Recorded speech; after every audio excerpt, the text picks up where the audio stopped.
Hello दोस्तों, नमस्कार। स्वागत है हमारे न्यू टेक विथ दीदी चैनल में। आज अपन बात करेंगे विजन आईएएस टेस्ट सीरीज 15 का।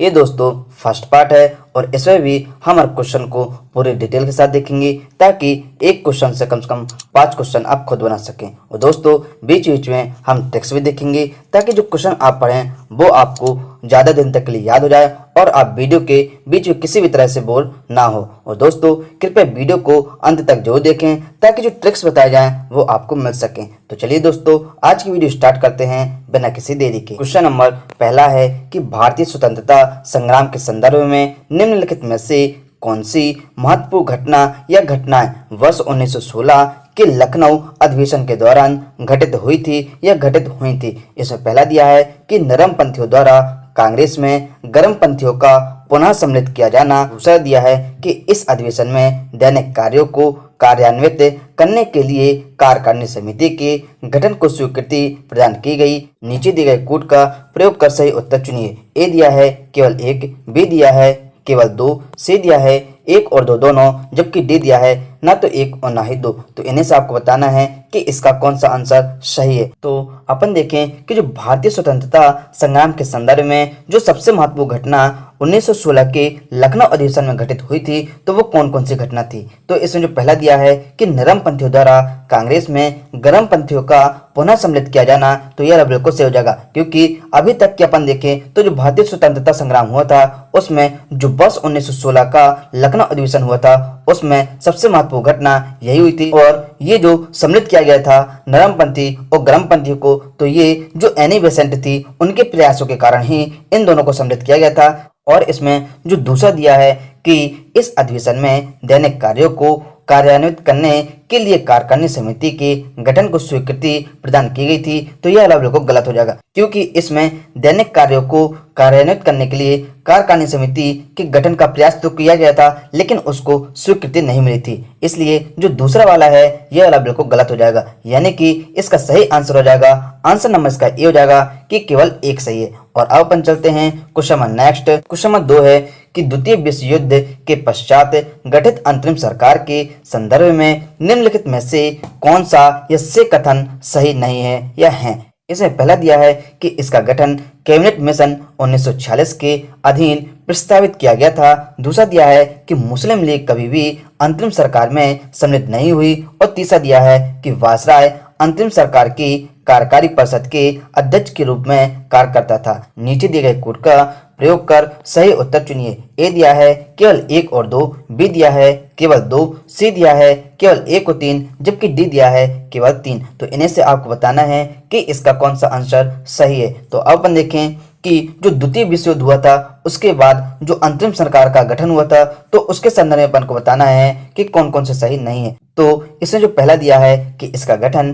कैबिनेट मिशन 1946 के अधीन प्रस्तावित किया गया था, तो यह तो बिल्कुल सही हो जाएगा। और जो इसमें दूसरा दिया है कि मुस्लिम लीग कभी भी अंतरिम सरकार में सम्मिलित नहीं हुई थी, तो यह बिल्कुल गलत हो जाएगा क्योंकि जब अंतरिम सरकार का गठन हुआ था यानी कि 2 सितंबर 1946 को जैसे ही इसका गठन किया गया था तो उस समय तो उसमें मुस्लिम लीग के सदस्य नहीं थे, उनके बिना ही अंतरिम सरकार का गठन कर लिया गया था। लेकिन जैसे वायसराय वेवेल आए थे तो उन्होंने आते ही सबसे अच्छा काम किया कि जो मुस्लिम लीग है उनको भी अंतरिम सरकार में सम्मिलित कर लिया था। और इसमें दिया है कि कभी भी अंतरिम सरकार में मुस्लिम लीग शामिल नहीं हुई थी, तो यह वाला बिल्कुल गलत हो जाएगा। और इसमें अपन को बताना है कि कौन सा सही नहीं है, यानी कि कौन सा गलत है। और इसमें जो तीसरा दिया है कि वायसराय अंतरिम सरकार की कार्यकारी परिषद के अध्यक्ष के रूप में कार्य करता था, तो यह बिल्कुल सही हो जाएगा, यानी कि इसका सही आंसर हो जाएगा, आंसर नंबर इसका बी हो जाएगा कि केवल 2 सही नहीं है। और अब अपन चलते हैं question number next. Question number 3 है कि भारत छोड़ो आंदोलन के संदर्भ में निम्नलिखित में से कौन सा कथन सही नहीं है। ए दिया है भारत छोड़ो आंदोलन के दौरान कई हिंसक गतिविधियां देखी गईं। बी दिया है गांधी जी ने लोक सेवकों को आंदोलन का समर्थन करने के लिए सरकारी सेवा से त्यागपत्र देने का निर्देश दिया। सी दिया है भारतीय राष्ट्रीय कांग्रेस को इस आंदोलन के आरंभिक चरण में अवैध घोषित कर दिया गया। और डी दिया है कि भारतीय कम्युनिस्ट पार्टी यानी कि सीपीआई के सदस्यों ने इस आंदोलन में भाग नहीं लिया और द्वितीय विश्व युद्ध में अंग्रेजों का समर्थन किया। तो इन्हें से आपको बताना है कि इसका कौन सा आंसर सही नहीं है। और अपन देखें कि जो भारत छोड़ो आंदोलन है इसको कब प्रारंभ किया गया था, तो इसको 8 अगस्त 1942 को प्रारंभ किया गया था, इसीलिए इसको अगस्त क्रांति भी कहा जाता है। और इसमें जो ए नंबर का कथन दिया है कि भारत छोड़ो आंदोलन के दौरान कई हिंसा के गतिविधियां देखी गई थी, तो यह बिल्कुल सही हो जाएगा। और इसमें जो बी नंबर दिया है कि गांधी जी ने लोक सेवकों को आंदोलन का समर्थन करने के लिए सरकारी सेवा से त्याग पत्र देने का निर्देश दिया था, तो यह वाला बिल्कुल गलत हो जाएगा, क्योंकि गांधी जी ने लोक सेवकों को आंदोलन का समर्थन करने के लिए तो कहा था, लेकिन जो सरकारी सेवा है उससे त्याग पत्र देने के लिए उन्होंने किसी से भी नहीं कहा था। और इसमें जो सी नंबर दिया है कि भारतीय राष्ट्रीय कांग्रेस को इस आंदोलन के आरंभिक चरण में अवैध घोषित कर दिया गया था, तो यह बिल्कुल सही हो जाएगा। और इसमें जो डी नंबर दिया है कि भारतीय कम्युनिस्ट पार्टी यानी कि सीपीआई के सदस्यों ने इस आंदोलन में भाग नहीं लिया था और इन्होंने आगे जाकर जो द्वितीय विश्व युद्ध हुआ था उसमें अंग्रेजों का साथ दिया था, इसलिए जो डी नंबर है यह वाला भी बिल्कुल सही हो जाएगा। यानी कि अपन को बताना था इसमें कि कौन सा सही नहीं है, यानी कि कौन सा आंसर इसका गलत है, तो इसका सही आंसर हो जाएगा आंसर नंबर इसका बी हो जाएगा।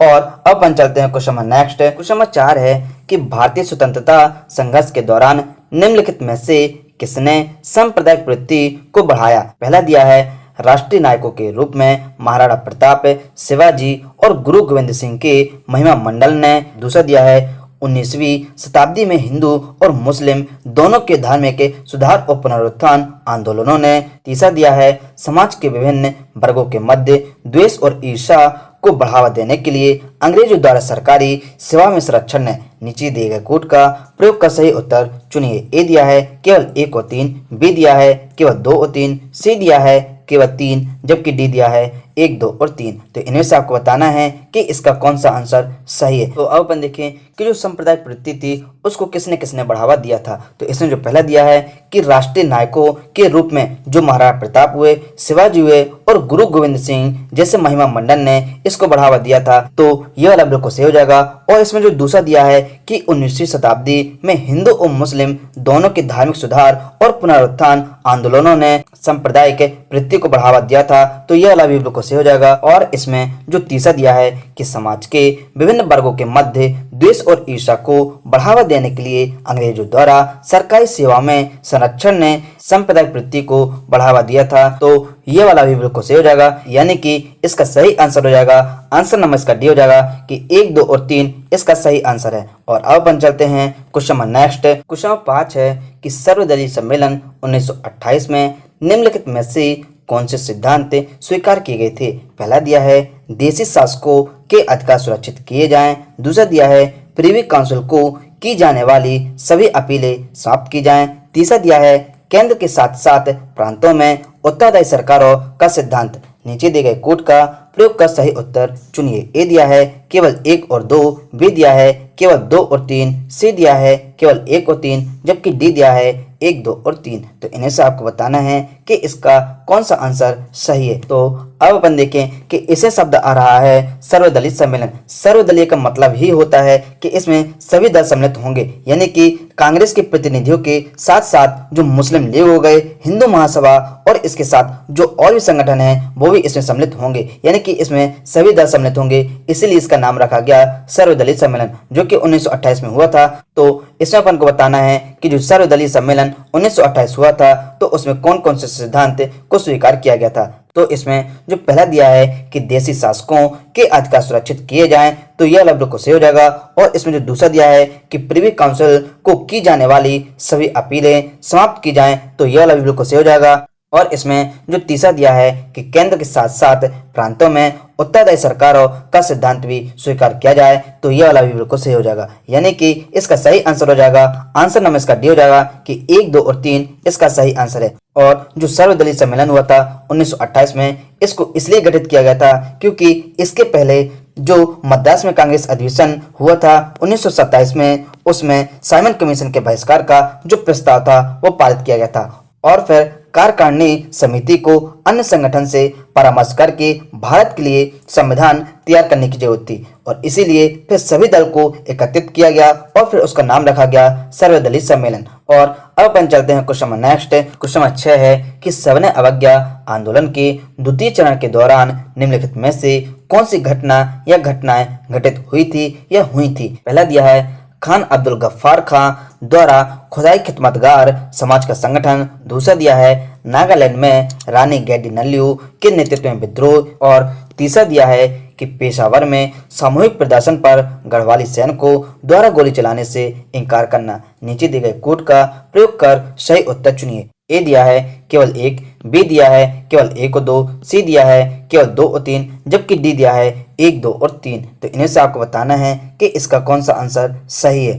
तो अब अपन देखें जो सविनय अवज्ञा आंदोलन का द्वितीय चरण हुआ था उसके दौरान कौन कौन सी घटना या घटनाएं घटित हुई थी या हुई थी। तो इसमें जो पहला दिया है कि खान अब्दुल गफ्फार खान द्वारा खुदाई खिदमतगार समाज का संगठन किया गया था, तो यह वाला बिल्कुल सही हो जाएगा। और इसमें जो दूसरा दिया है कि नागालैंड में रानी गैडी नल्लू के नेतृत्व में विद्रोह हुआ था, तो यह वाला बिल्कुल सही हो जाएगा क्योंकि नागालैंड की जो रानी थी ये एक बहुत ही बहादुर नायिका थी और इन्होंने 13 वर्ष की आयु में गांधी जी और कांग्रेस के आह्वान पर सक्रियता दिखाई और विदेशी शासन के विरुद्ध नागालैंड में विद्रोह का नेतृत्व भी किया था। इसलिए जो दूसरा वाला है ये वाला भी बिल्कुल सही हो जाएगा। और इसमें जो तीसरा दिया है कि पेशावर में सामूहिक प्रदर्शन पर गढ़वाली सैनिकों द्वारा गोली चलाने से इनकार करना, तो यह वाला भी बिल्कुल सही हो जाएगा। यानी कि इसका सही आंसर हो जाएगा, आंसर नंबर इसका डी हो जाएगा कि 1, 2 और 3 इसका सही आंसर है। और अब अपन चलते हैं question number next. Question number 7 है कि हिंदुस्तान रिपब्लिकन एसोसिएशन के संदर्भ में निम्नलिखित कथनों पर विचार कीजिए। पहला दिया है इसका उद्देश्य औपनिवेशिक शासन को उखाड़ फेंकना और एक संघीय गणराज्य यानी कि संयुक्त राज्य भारत की स्थापना करना था। और दूसरा दिया है कि इसके सदस्य वर्ष 1925 के प्रसिद्ध काकोरी षड्यंत्र में सम्मिलित थे। उपरोक्त कथनों में से कौन से सही है या है। ए दिया है केवल 1, बी दिया है केवल 2, सी दिया है 1 और 2 दोनों, जबकि डी दिया है ना तो 1 और ना ही 2। तो इन्हें से आपको बताना है कि इसका कौन सा आंसर सही है। तो अब अपन देखें कि जो हिंदुस्तान रिपब्लिकन एसोसिएशन हुआ था इसके संदर्भ में अपन को बताना है। तो इसमें पहला दिया है कि इसका उद्देश्य औपनिवेशिक शासन को उखाड़ फेंकना और एक संघीय गणराज्य यानी कि संयुक्त राज्य भारत की स्थापना करना था, तो यह वाला बिल्कुल सही हो जाएगा। और इसमें जो दूसरा दिया है कि इसके सदस्य वर्ष 1925 के प्रसिद्ध काकोरी षड्यंत्र में सम्मिलित थे, तो यह वाला बिल्कुल सही हो जाएगा। यानी कि इसका सही आंसर हो जाएगा, आंसर नंबर इसका सी हो जाएगा कि 1 और 2 दोनों सही है। और अब अपन चलते हैं question number next. Question number 8 है कि भारत में खिलाफत आंदोलन के संदर्भ में निम्नलिखित कथनों पर विचार कीजिए। पहला दिया है अली बंधुओं मौलाना आजाद और हसरत मोहानी के नेतृत्व में खिलाफत समिति का गठन किया गया था। और दूसरा दिया है कि गांधी जी वर्ष 1919 में अखिल भारतीय खिलाफत समिति के अध्यक्ष थे। उपरोक्त कथनों में से कौन से सही है या हैं। ए दिया है केवल 1, बी दिया है केवल 2, सी 1 और 2 दोनों, जबकि डी दिया है ना तो 1 और ना ही 2। तो इन्हें से आपको बताना है कि इसका कौन सा आंसर सही है। और अब अपन देखें कि जो खिलाफत आंदोलन हुआ था इसके संदर्भ में अपन को बताना है। तो इसमें जो पहला दिया है कि अली बंधुओं मौलाना आजाद और हसरत मोहानी के नेतृत्व में खिलाफत समिति का गठन किया गया था, तो यह बिल्कुल सही हो जाएगा। और इसमें जो दूसरा दिया है कि गांधी जी वर्ष 1919 में अखिल भारतीय खिलाफत समिति के अध्यक्ष थे, तो यह वाला बिल्कुल गलत हो जाएगा क्योंकि गांधी जी इस अधिवेशन में निर्वाचित हुए थे लेकिन उनको अध्यक्ष नहीं बनाया गया था, जबकि जो सेठ सुल्तान थे उनको अध्यक्ष चुना गया था। इसलिए जो दूसरा वाला है यह वाला बिल्कुल गलत हो जाएगा। यानी कि इसका सही आंसर हो जाएगा, आंसर नंबर इसका ए हो जाएगा कि केवल 1 सही है। और अब अपन चलते हैं question number next. Question number 9 है कि नेहरू रिपोर्ट के संदर्भ में निम्नलिखित कथनों पर विचार कीजिए। पहला दिया है इसने भारतीय सरकार के लिए डोमिनियन यानी कि अधिराज्य स्टेट्स की मांग की। दूसरा दिया है इसने पृथक सांप्रदायिक निर्वाचक मंडल का सिद्धांत अस्वीकार कर दिया। और तीसरा दिया है कि इसने केंद्र और प्रांतों में मुस्लिम बहुल आबादी वाले क्षेत्रों में मुस्लिमों के लिए सीटें आरक्षित करने पर सहमति व्यक्त की। उपरोक्त कथनों में से कौन सा सही है। ए दिया है केवल 1 और 2, बी दिया है केवल 2 और 3, सी दिया है केवल 3, जबकि डी दिया है केवल 1 और 3। तो इन्हें से आपको बताना है कि इसका कौन सा आंसर सही है। और अब अपन देखें कि जो नेहरू रिपोर्ट आई थी ये सन 1928 में लाई गई थी और इसके पहले जो 1927 हुआ था उसमें साइमन आयोग की नियुक्ति की गई थी और उनकी नियुक्ति इसलिए की गई थी ताकि जितने भी भारत में कार्य हो रहे हैं उसकी समीक्षा की जा सके और जो संवैधानिक सुधार है उनकी अनुशंसा की जा सके। इसी उद्देश्य के लिए साइमन आयोग की नियुक्ति की गई थी, लेकिन जो साइमन आयोग था उसमें एक भी सदस्य भारतीय नहीं थे, इसलिए जो राष्ट्रवादी आंदोलन के नेता थे वो इससे बहुत नाराज हुए और अंग्रेजों को इनकी नाराजगी का पता भी चल गया, लेकिन उन्होंने इस नाराजगी को न देखते हुए बल्कि उनको चुनौती दी कि वे स्वयं संविधान की रचना करें। इसलिए फिर नेहरू रिपोर्ट 1928 में प्रकाशित हुई थी और इसने जो पहला दिया है कि इसने भारतीय सरकार के लिए डोमिनियन यानी कि अधिराज्य स्टेट्स की मांग की थी, तो यह वाला बिल्कुल सही हो जाएगा। और इसमें जो दूसरा दिया है कि इसने सांप्रदायिक निर्वाचक मंडल का जो सिद्धांत था उसको अस्वीकार कर दिया था, तो यह वाला बिल्कुल सही हो जाएगा। और इसमें जो तीसरा दिया है कि इसने केंद्र और प्रांतों में मुस्लिम बहुल आबादी वाले क्षेत्रों में मुस्लिमों के लिए सीटें आरक्षित करने पर सहमति व्यक्त की थी, तो यह वाला बिल्कुल गलत हो जाएगा, क्योंकि इसने केंद्र और प्रांतों में मुस्लिम बहुल आबादी वाले क्षेत्रों में मुसलमानों के लिए सीटें आरक्षित नहीं की गई थी, जबकि जो अल्प आबादी वाले क्षेत्र हैं उसमें सीटें आरक्षित की गई थी। इसलिए जो तीसरा वाला है यह वाला बिल्कुल गलत हो जाएगा, यानी कि इसका सही आंसर हो जाएगा, आंसर नंबर इसका ये हो जाएगा कि केवल 1 और 2 सही है। और अब अपन चलते हैं क्वेश्चन नंबर नेक्स्ट है। क्वेश्चन नंबर 10 है कि इंडियन होम रूल सोसाइटी यानी कि IHRS के संदर्भ में निम्नलिखित कथनों पर विचार कीजिए। पहला दिया है इसका गठन श्यामजी कृष्ण बर्मन ने लंदन में किया था। दूसरा दिया है इसने भारत के लिए पूर्ण स्वतंत्रता का समर्थन करते हुए साप्ताहिक बैठकें आयोजित की थी। और तीसरा दिया है कि इसका गठन भारतीय राष्ट्रीय कांग्रेस की ब्रिटिश समिति के एक सहयोगी संगठन के रूप में किया गया था। उपरोक्त कथनों में से कौन से ऐसे सही है या हैं? ए दिया है केवल 1 और 2, बी दिया है केवल 2, सी दिया है केवल 1 और 3, जबकि डी दिया है 1, 2 और 3। तो इन्हें से आपको बताना है कि इसका कौन सा आंसर सही है। तो अब अपन देखें कि जो इंडियन होम रूल सोसाइटी यानी कि IHRS है इसके संदर्भ में अपन को बताना है। तो इसने जो पहला दिया है कि इसका गठन श्यामजी कृष्ण वर्मा ने लंदन में किया था, तो यह वाला बिल्कुल सही हो जाएगा। और जो श्यामजी कृष्ण वर्मा थे ये पश्चिमी भारत के काठियावाड़ जो थे वहाँ के मूल निवासी थे और इन्होंने कैम्ब्रिज विश्वविद्यालय से पढ़ाई भी की थी और फिर उन्होंने ब्रिटिश उत्पीड़न से भारत की मुक्ति हेतु कार्य करने का निर्णय लिया और फिर लंदन को इन्होंने अपनी गतिविधियों के केंद्र के रूप में चुना था। इसलिए जो पहला वाला है यह वाला बिल्कुल सही हो जाएगा। और इसमें जो दूसरा दिया है कि इसने भारत के लिए पूर्ण स्वतंत्रता का समर्थन करते हुए साप्ताहिक बैठकें आयोजित की थी, तो ये वाला भी बिल्कुल सही हो जाएगा। और इसमें जो तीसरा दिया है कि इसका गठन भारतीय राष्ट्रीय कांग्रेस की ब्रिटिश समिति के एक सहयोगी संगठन के रूप में किया गया था, तो यह वाला बिल्कुल गलत हो जाएगा, क्योंकि इसका गठन एक सहयोगी के रूप में नहीं किया गया था, जबकि इसका जो गठन हुआ था वो प्रतिद्वंदी के रूप में माना जाता था। इसलिए जो तीसरा वाला है यह वाला बिल्कुल गलत हो जाएगा, यानी कि इसका सही आंसर हो जाएगा, आंसर नंबर इसका ए हो जाएगा कि केवल 1 और 2 सही है। और अब अपन चलते हैं question number next. Question number 11 है कि वर्ष 1911 में आयोजित दिल्ली दरबार के दौरान निम्नलिखित में से कौन सी महत्वपूर्ण घोषणा या घोषणाएं की गई थी या की गई थी? पहला दिया है प्रिवी काउंसिल का सृजन, दूसरा दिया है बंगाल विभाजन का निरसन, तीसरा दिया है ब्रिटिश भारत की राजधानी का कलकत्ता से दिल्ली स्थानांतरण। नीचे दिए गए कोड का प्रयोग कर सही उत्तर चुनिए। ए दिया है केवल 1 और 2, बी दिया है केवल 2 और 3, सी दिया है केवल 3, जबकि डी दिया है 1, 2 और 3। तो इन्हें से आपको बताना है कि इसका कौन सा आंसर सही है। तो अब अपन देखें कि जो वर्ष 1911 में आयोजित हुआ था दिल्ली दरबार, उसके दौरान कौन कौन सी घटना घटित हुई थी। तो इसने जो पहला दिया है कि प्रिवी काउंसिल का सृजन किया गया था, तो यह वाला बिल्कुल गलत हो जाएगा, क्योंकि इसकी घोषणा दिल्ली दरबार में तो की गई थी, लेकिन वर्ष 1911 में न करके वर्ष 1877 में की गई थी। इसलिए जो पहला वाला है यह वाला बिल्कुल गलत हो जाएगा। और इसमें जो दूसरा दिया है कि बंगाल विभाजन का निरसन की घोषणा यानी कि बंगाल विभाजन का रद्द करने की घोषणा की गई थी, तो यह वाला बिल्कुल सही हो जाएगा।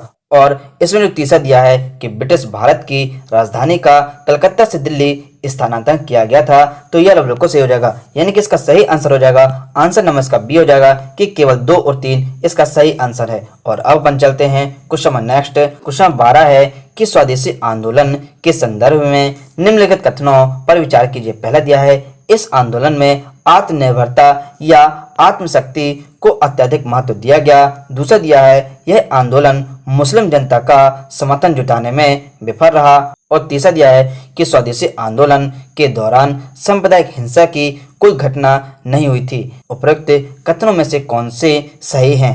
ए दिया है केवल 1 और 2, बी दिया है केवल 2 और 3, सी दिया है केवल 1 और 3, जबकि डी दिया है 1, 2 और 3। तो इन्हें से आपको बताना है कि इसका कौन सा आंसर सही है। और अब अपन देखें, जो स्वदेशी आंदोलन हुआ था तो इसका आह्वान किसके द्वारा किया गया था? तो इसका आह्वान भारतीय राष्ट्रीय कांग्रेस द्वारा किया गया था वर्ष 1905 में। और इसमें अपन देखें कि इसमें कौन कौन से विचार रखे गए थे। तो इसमें जो पहला दिया है कि इस आंदोलन में आत्मनिर्भरता या आत्मशक्ति को अत्यधिक महत्व दिया गया था, तो यह वाला बिल्कुल सही हो जाएगा। और इसमें जो दूसरा दिया है कि यह आंदोलन मुस्लिम जनता का समर्थन जुटाने में विफल रहा, तो यह वाला भी बिल्कुल सही हो जाएगा। और इसमें जो तीसरा दिया है कि स्वदेशी आंदोलन के दौरान सांप्रदायिक हिंसा की कोई घटना नहीं हुई थी, तो यह वाला बिल्कुल गलत हो जाएगा, क्योंकि जो सांप्रदायिक शक्ति थी उसने स्वदेशी आंदोलन को कमजोर करने के लिए जो मुल्लाओं थे और जो मौलवी थे उनका उपयोग करके इस आंदोलन को उन्होंने तहस बहस करने का प्रयास किया था।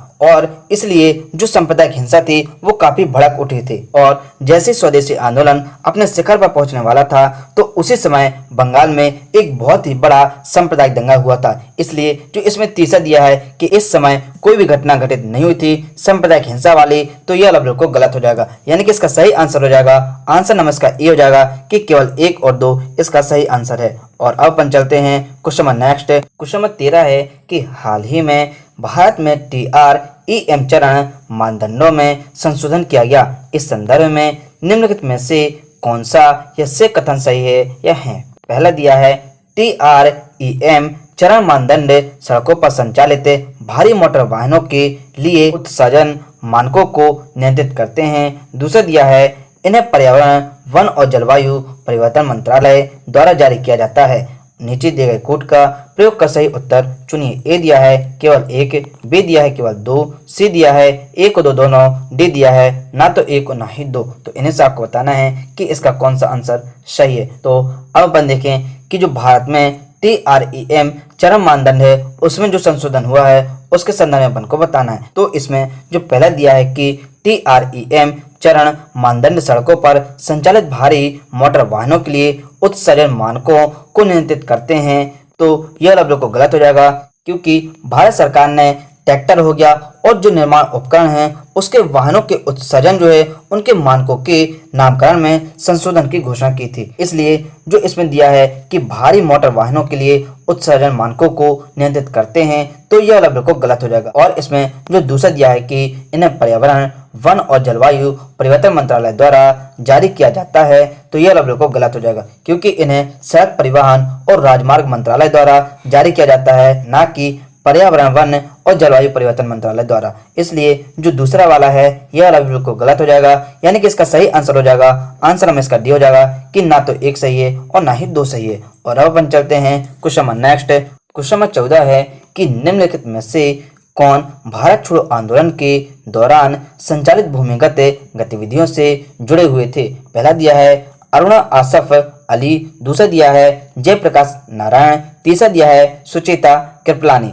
नीचे दिए गए कोड का प्रयोग कर सही उत्तर चुनिए। ए दिया है केवल 1 और 2, बी दिया है केवल 2 और 3, सी दिया है केवल 1 और 3, जबकि डी दिया है 1, 2 और 3। तो इन्हें से आपको बताना है कि इसका कौन सा आंसर सही है। तो अब अपन देखें जो भारत छोड़ो आंदोलन के दौरान संचालित भूमिगत जो गतिविधियां हुई थी उससे कौन कौन जुड़े थे। तो इसमें जो पहला दिया है कि अरुणा आसफ अली, तो यह वाला बिल्कुल सही हो जाएगा, क्योंकि ये एक कांग्रेस समाजवादी थी और इन्हीं के नेतृत्व में केंद्रवादी दल ने संपूर्ण भारत में तोड़फोड़ की जो गतिविधियां थी उनके लिए स्वयं सेवकों की भर्ती की। इसलिए जो पहला वाला है यह वाला बिल्कुल सही हो जाएगा। और इसमें जो दूसरा दिया है कि जयप्रकाश नारायण, तो यह वाला बिल्कुल सही हो जाएगा, क्योंकि इनके नेतृत्व में उग्रवादी समूह ने भारत और नेपाल सीमा पर गोरिल्ला या छापामारापन हो सकते हैं उस युद्ध का संचालन किया था। और इसमें जो तीसरा दिया है कि सुचेता कृपलानी, तो यह वाला बिल्कुल सही हो जाएगा, क्योंकि सुचेता कृपलानी और उनके जैसे अन्य नेताओं जो थे उनके नेतृत्व में गांधीवादी समूह ने अहिंसात्मक कार्रवाई और रचनात्मक के कार्यक्रम पर बल दिया था। इसलिए जो तीसरा वाला है ये वाला भी बिल्कुल सही हो जाएगा, यानी कि इसका सही आंसर हो जाएगा, आंसर नंबर इसका डी हो जाएगा कि 1, 2 और 3 इसका सही आंसर है। और अब अपन चलते हैं question number next. Question number 15 है कि निम्नलिखित में से कौन सा ये षड्यंत्र कैश साम्यवादी विचारधारा से संबंधित था या थे। पहला दिया है मेरठ षड्यंत्र केस, दूसरा दिया है कानपुर षड्यंत्र केस, तीसरा दिया है अलीपुर षड्यंत्र केस और चौथा दिया है पेशावर षड्यंत्र केस। नीचे दिए गए कोड का प्रयोग कर सही उत्तर चुनिए। ए दिया है केवल 1, बी दिया है केवल 1 और 2, सी दिया है केवल 1, 2 और 4, जबकि डी दिया है 1, 2, 3 और 4। तो इन्हें से आपको बताना है कि इसका कौन सा आंसर सही है। तो अब अपन देखें कि कौन कौन से षड्यंत्र थे जो केस साम्यवादी विचारधारा से संबंधित थे। तो इसमें जो पहला दिया है कि मेरठ षड्यंत्र केस, तो यह बिल्कुल सही हो जाएगा और यह केस 1919 में हुआ था और यह जो केस था ये भारत में साम्यवाद के उदय के विरुद्ध ब्रिटिश सरकार का षड्यंत्र था। इसलिए जो पहला वाला है यह वाला बिल्कुल सही हो जाएगा। और इसमें जो दूसरा दिया है कि कानपुर षड्यंत्र केस, तो यह वाला भी बिल्कुल सही हो जाएगा क्योंकि यह 1924 में हुआ था और इस केस में कहा गया था कि भारत में नए उभरते साम्यवादियों को ब्रिटिश सरकार की जो घृणा है उसका सामना करना पड़ेगा। और इसमें तीसरा दिया है कि अलीपुर षड्यंत्र केस, तो यह बिल्कुल गलत हो जाएगा क्योंकि यह 1908 में हुआ था और यह जो केस था ये राजा के विरुद्ध युद्ध छेड़ने वाला था, यानी कि यह एक प्रकार से उच्च राजद्रोह के समान था। इसलिए यह किसी प्रकार से साम्यवाद जो आंदोलन है उससे संबंधित नहीं था।